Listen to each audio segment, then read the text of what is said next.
Like many things in this debate, the border between Scotland and the rest of the UK will come down to negotiation. The Scottish Government might be keen for us to be a member of the Common Travel Area. But will the rest of the UK? And this might come down to what kind of deal Scotland will negotiate to be part of the European Union, and whether the rest of the UK vote to remain part of Europe. Ian Hamilton there with his trusty map and passport in hand. Now joining me are Gordon Kemp, who's the Chief Executive of Business for Scotland, and Daniel Johnston, who's a businessman with a small chain of shops in Edinburgh. Well, Daniel, first of all, what impact do you think independence would have on your company's bottom line? Well, I think that's the $24 million question. I don't think we really know. But what I do know is that, I have a lot of suppliers. I have about 300 suppliers. Most of them are based in the rest of the UK, and the rest are based in continental Europe. And what I know is it's easier and cheaper doing business with the people based in England than it is with the people based in Germany, France and the Netherlands.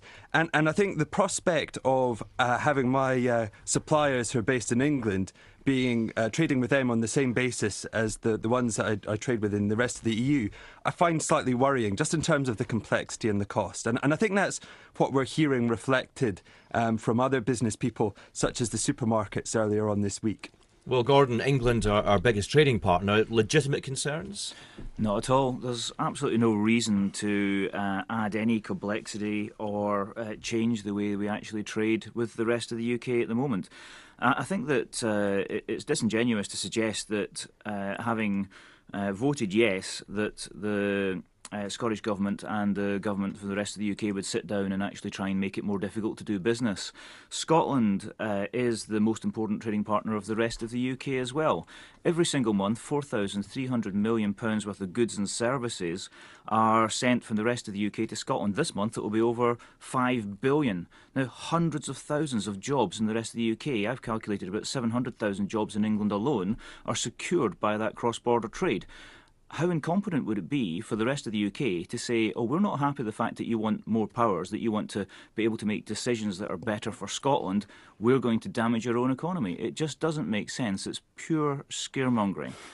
Well, isn't that a point, Daniel? It's in the self-interest of both countries to make sure that any regulatory and commercial barriers are as low as possible, if not absent.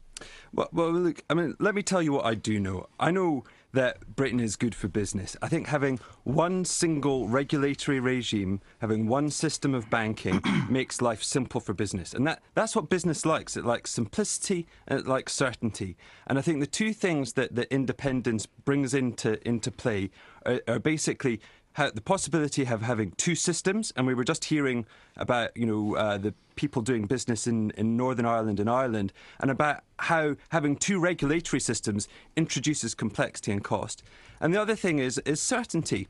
While Gordon is talking about the two governments will almost certainly do a deal and they'll try to make things simple, we just don't know what will happen. And I think it's that level of uncertainty which business just doesn't like. And I think those two things combined are what people are worried about.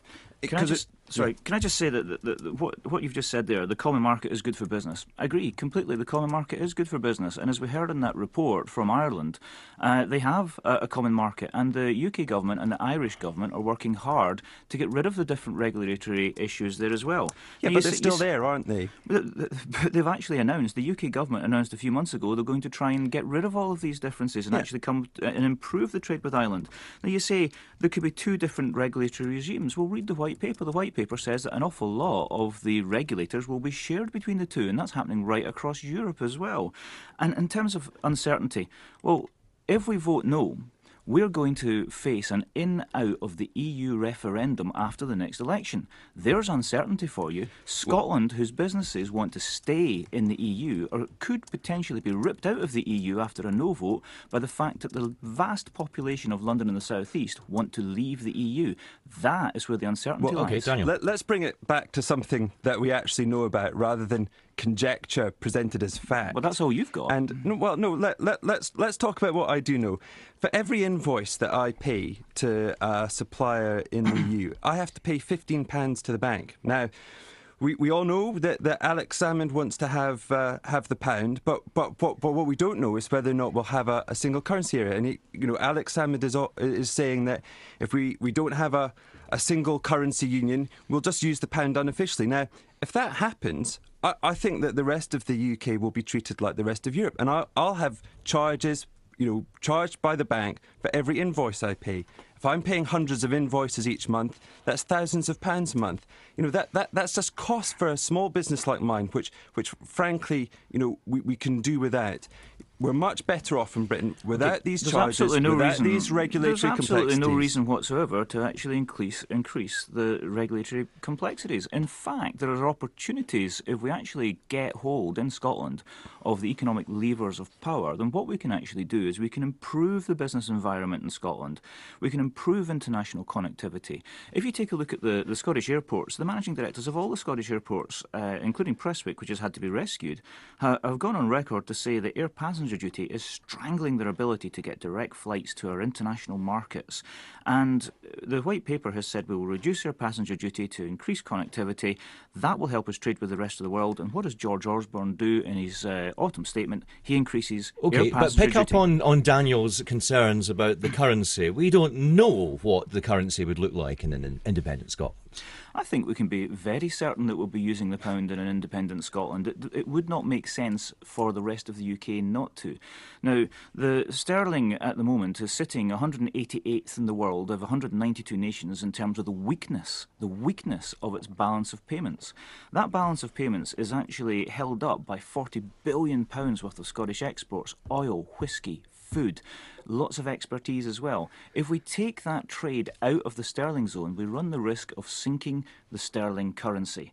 Now, if we had our own currency, that might be good for us for a short while. Our currency becomes strong, but it would make it very difficult for our friends, our neighbours, and our trading partners and the rest of the UK. Let's pick up their benefit. Let's pick up on the comments that were made this week by Asda and Morrison's. Now, the crux of the argument seems to be that the cost of doing business in various parts of the country at the moment differs. At least in the union, you even out those disparities. So even though it might cost, more to shift products to, say, Shetland, the price you pay there is the same as you'd pay in Southampton. Now, that cross-subsidy, Gordon, wouldn't apply to the same extent in independent Scotland.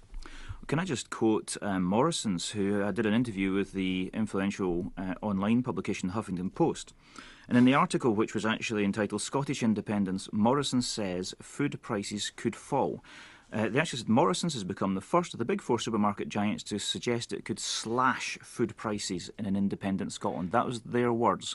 Basically what they're saying is that if you change the regulatory regimes, the cost could go up. It could also go down, and if it goes down, it will work for the Scottish people.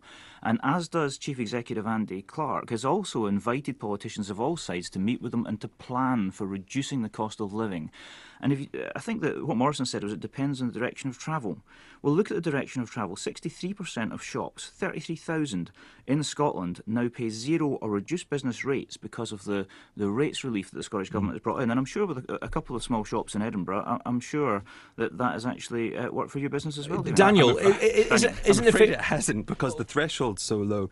I think if we're going to take what Morrison's were saying, what they said, and I've got it in front of me here, if the regulatory environment was to increase the burden of the cost structure on business, that would potentially have to be passed through to consumer pricing. Now, I think Gordon is sort of needs to recognise that if he's going to say that prices could go down, I'll give you the rest of that quote in a minute. Please let me finish. If he's going to say that prices could go down, they could go up, and I think it stands to reason that being 500 miles further away from continental Europe, there's just a simple kind of cost of getting things up to Scotland, which potentially are going to be passed on, and rather than distributed across the kind of the UK customer base. Okay, we're not going to be 500 miles further away from continental Europe. If we have more direct flights, we'll be closer. We can do business. We will need to leave it there. Thank you both very much indeed. Gordon Kemp, Chief Executive of Business for Scotland, and Daniel Johnston, who's an Edinburgh businessman.